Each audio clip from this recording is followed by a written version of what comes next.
Bonjour, voici Louise d'Educomondo, et bienvenue chaleureuse dans notre projet STEAM numéro 13, appelé The Countdown. Ces leçons sont destinées aux professeurs STEAM débutants absolus. Aucune connaissance préalable en programmation, ou en électronique n'est requise. Nous appelons ce niveau le niveau explorateur.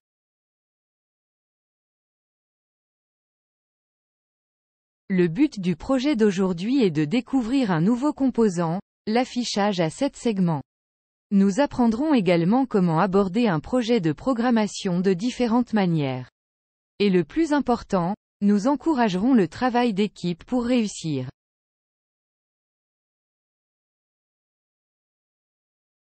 Il s'agit de l'affichage à un chiffre et 7 segments.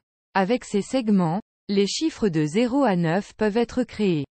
Les segments sont en fait des LED. Il existe également un 8e segment, ce point, représentant un point décimal.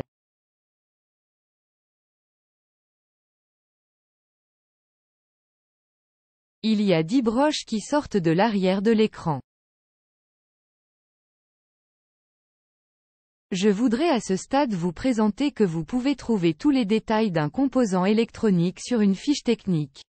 Ici, je fais défiler la fiche technique de l'affichage à 7 segments de HP. On y trouve une description générale du composant, du fonctionnement du circuit interne, des dimensions et des paramètres de fonctionnement tels que la température et l'humidité, jusqu'aux caractéristiques de couleur des LED.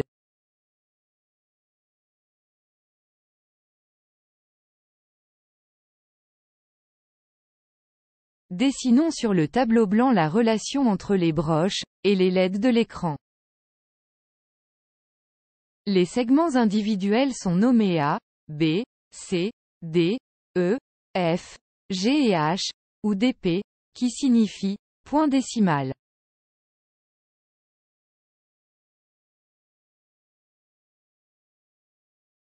La séquence de ces LED est assez standardisée. Mais il est toujours prudent de consulter la fiche technique en cas de doute.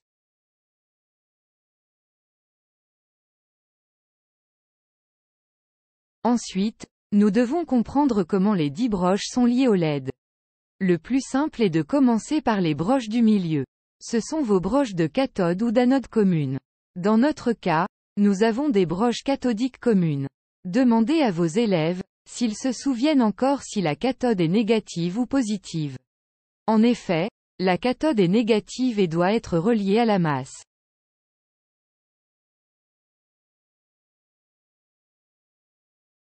Nous connectons les 2 broches du milieu au rail de terre du tableau de projet. Maintenant, votre classe doit faire attention, afin qu'elle ne commette aucune erreur lors de la connexion de l'écran au microcontrôleur. En partant de la rangée supérieure, la broche immédiatement à droite de la cathode commune est le segment A. Dans le sens des aiguilles d'une montre, nous continuons à segment B. Passons maintenant aux broches du bas, et la première broche est le H ou le point décimal. Vient ensuite le segment C, puis le segment D, et puis le segment E.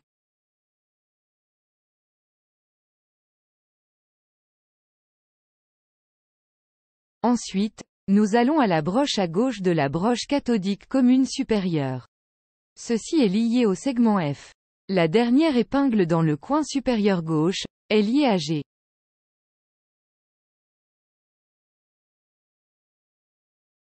Vos élèves se référeront beaucoup à ce dessin lors de la programmation de l'affichage. Il est donc préférable de garder cela à portée de main. Vous pouvez également le dessiner sur de petites cartes et les leur distribuer. Distribuons maintenant les composants à vos élèves. Voici le microcontrôleur et la maquette. L'affichage à 7 segments a un chiffre.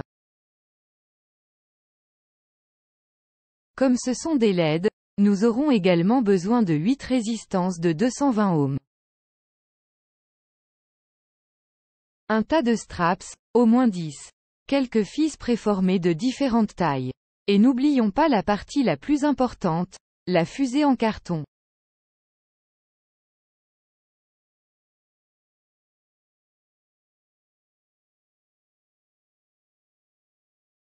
Construire le projet sur la maquette n'est, en substance, pas si difficile.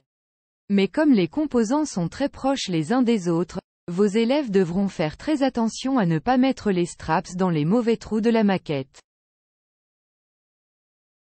Nous installons d'abord l'affichage à 7 chiffres. Les deux broches communes sont connectées au rail négatif de la plaque d'essai via l'un des petits straps préformés.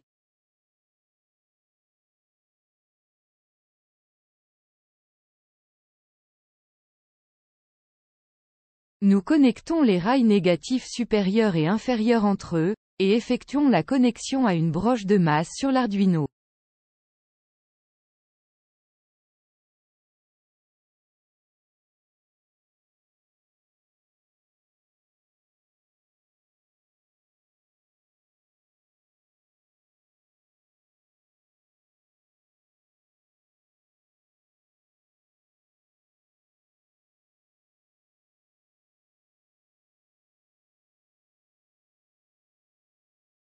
Ensuite, nous ajoutons les résistances aux 8 broches restantes de l'écran. Ici, je voudrais m'arrêter un instant, et vous montrer la différence de qualité des composants. Au microscope, vous pouvez comparer l'épaisseur des fils des résistances. L'un est fin et fragile, et l'autre est plus épais et plus résistant. Les fils fins se casseront facilement et seront difficiles à insérer dans les trous de la plaque d'essai. Si vous le pouvez, optez toujours pour les composants les plus solides.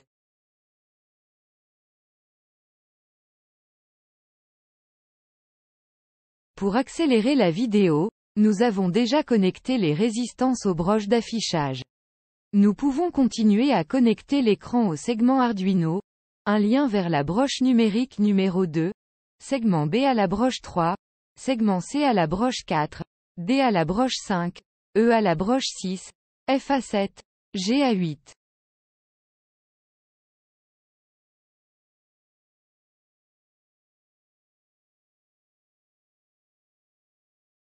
Et le point décimal, sur la broche numéro 9.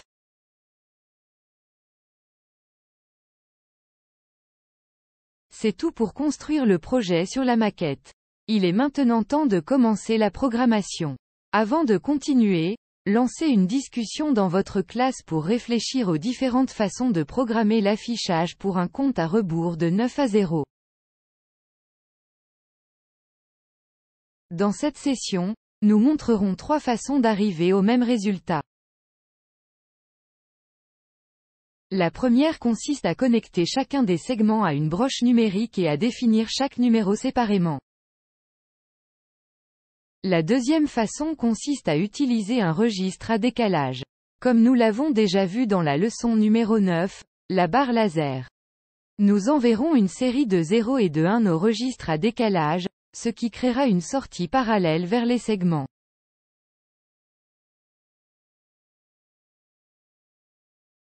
Et la troisième façon consiste à inclure une bibliothèque appelée saveseg. H. Examinons en détail la première possibilité.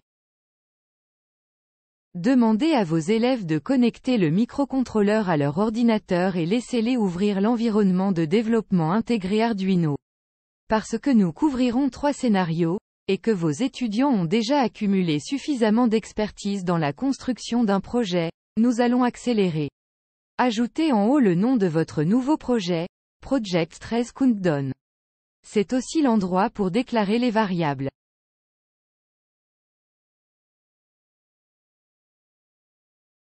Nous donnons un nom aux broches numériques. Le moyen le plus simple consiste simplement à relier cela au segment. C'est assez simple. Entier A égale 2, entier B égale 3, entier C égale 4. Jusqu'à entier H égale 9.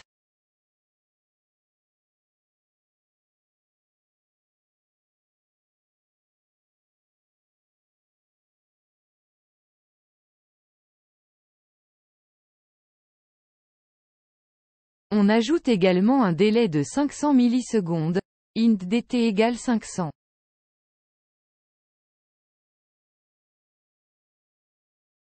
Dans la zone de configuration, nous définissons nos pin modes sur Output, car toutes les broches de A à H doivent être définies comme sorties.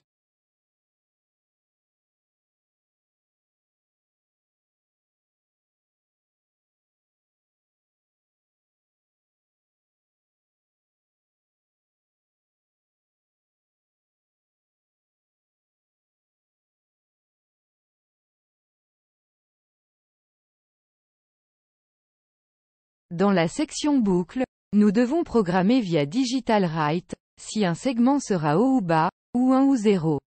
Référez-vous au tableau blanc ou à la carte de référence pour identifier les segments qui seront activés ou désactivés pour créer un nombre.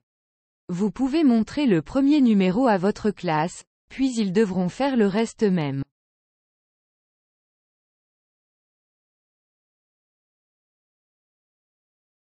Parce que la tâche consiste à compter à rebours de 9 à 0, nous commençons par le chiffre 9 sur la carte. On voit que 9 est composé des segments A, B, C, D, F et G. Ceux-ci obtiendront un 1 ou un I.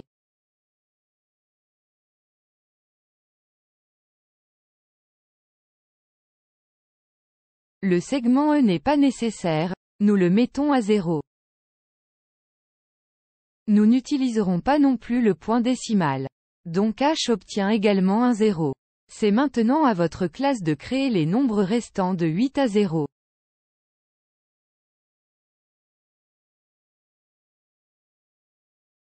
Nous l'avons préparé à l'avance et allons copier le code dès maintenant. Laissez-les télécharger le croquis et vous montrer que les nombres passent de 9 à 0. La deuxième façon consiste à utiliser un registre à décalage. Comme nous l'avons vu dans la leçon numéro 9 appelée la barre laser. Nous enverrons une série de 0 et de 1 au registre à décalage, ce qui créera une sortie parallèle vers les segments. Répétez avec votre classe le brochage du registre à décalage et vérifiez s'ils se souviennent encore de la broche de données, de la broche de verrouillage et de la broche de l'horloge. Nous commençons par définir les broches numériques. Donc int latch pain égale 3, int clock pain égale 2, int data pain égale 4. Et nous utilisons un délai de 500 millisecondes.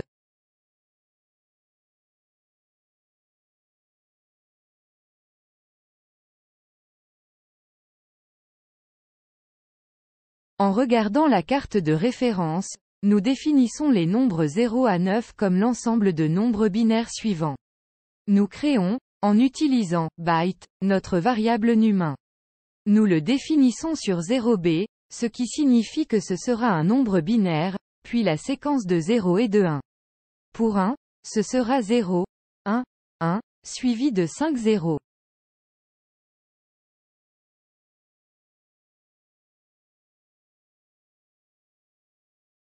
Et nous faisons cela pour tous les nombres, jusqu'à 9 ou 0.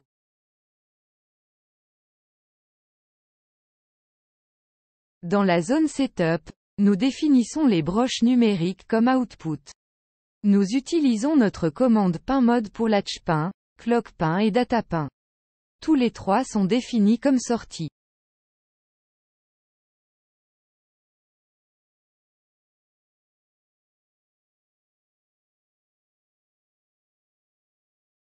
Dans la section loop, nous définissons d'abord le latch pain sur l'eau.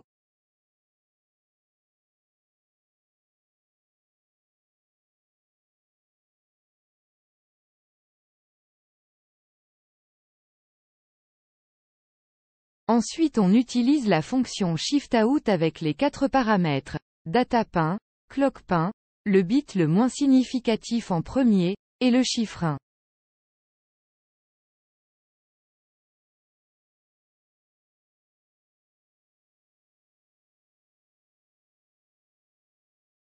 Nous allons copier ceci, et changer le dernier paramètre en num2, num3, num4 et ainsi de suite. Donnez à votre classe quelques minutes pour faire ce copier-coller et assurez-vous qu'il modifie le numéro de la bonne manière.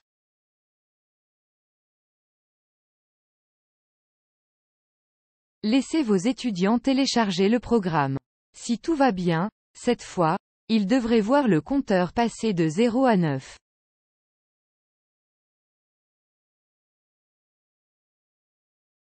Pour la dernière option, nous utilisons le même projet que la première option, mais dans la programmation nous utiliserons une bibliothèque.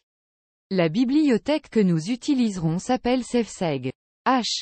Grâce à la fonction #include saveseg. H. Nous appellerons cette bibliothèque dans notre programme.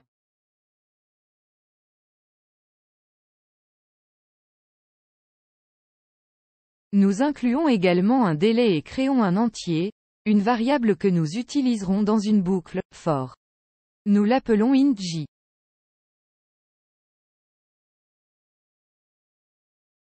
Et une commande typique pour la bibliothèque, nous définissons saveseg_s.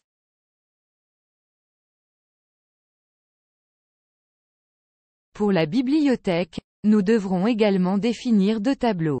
Le premier tableau sera vide car nous n'utilisons qu'un seul chiffre, et la commande est byte common pin, avec un tableau vide. Donc entre les accolades.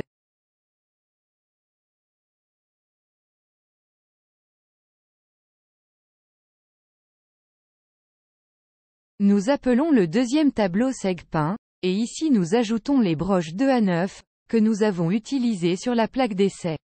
Donc, l'octet segpin est un tableau avec les nombres 2, 3, 4, 5, 6, 7, 8 et 9.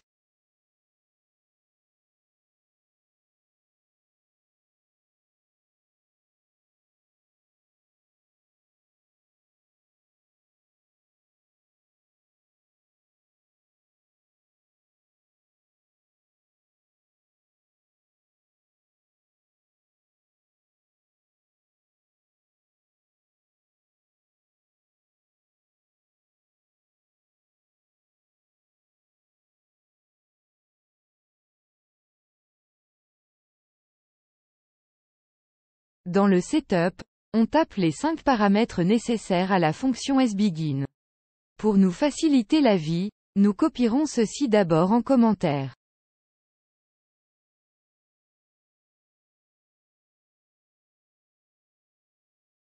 On commence par la fonction sbegin, et les 5 paramètres que nécessite cette fonction. La première consiste à indiquer si nous avons une cathode ou une anode commune. Dans notre cas, ce sera une cathode. Ensuite, nous devons définir le nombre de chiffres dont nous disposons. Dans notre cas, ce sera 1. Nous devons également utiliser le tableau common pin.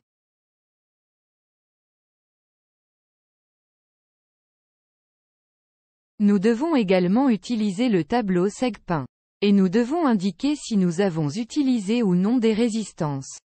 Un indique oui, nous avons utilisé des résistances. Pour notre programme ce sera sbegin, cathode commune, 1, tableau common pin, tableau segpin et se terminant par un 1.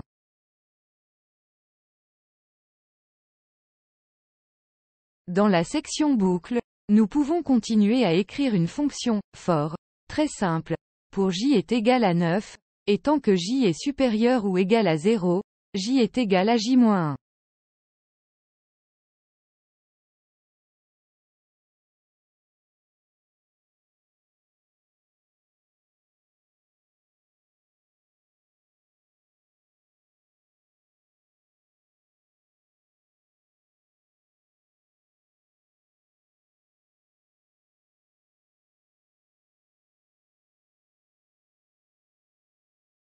Et nous utilisons la fonction setNumber, j.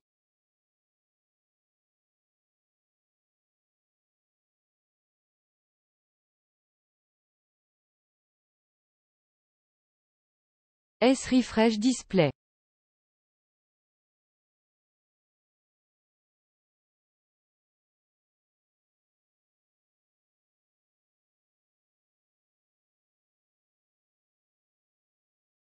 Et on termine avec le retard.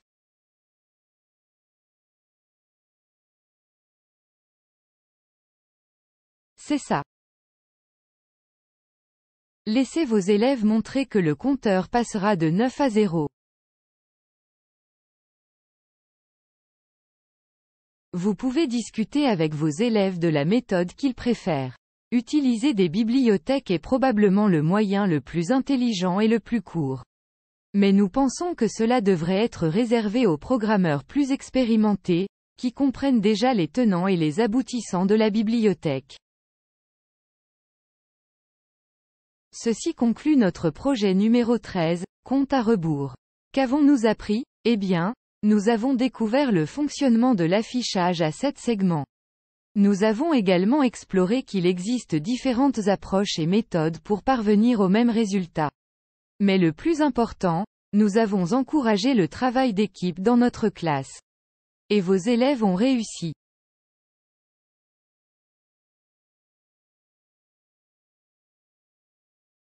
Dans cette leçon, nous avons parlé d'affichage. Voici quelques suggestions de tâches. Quelles lettres pouvez-vous programmer à l'aide de cet afficheur à 7 segments? Pouvez-vous programmer les mots suivants? Hello bye. Modifiez le code de manière à ce que le point décimal soit allumé avant que le nombre ne change. Trouvez le code du safeseg sur GitHub et expliquez dans la prochaine leçon ce qu'est GitHub. Ce ne sont là que quelques suggestions.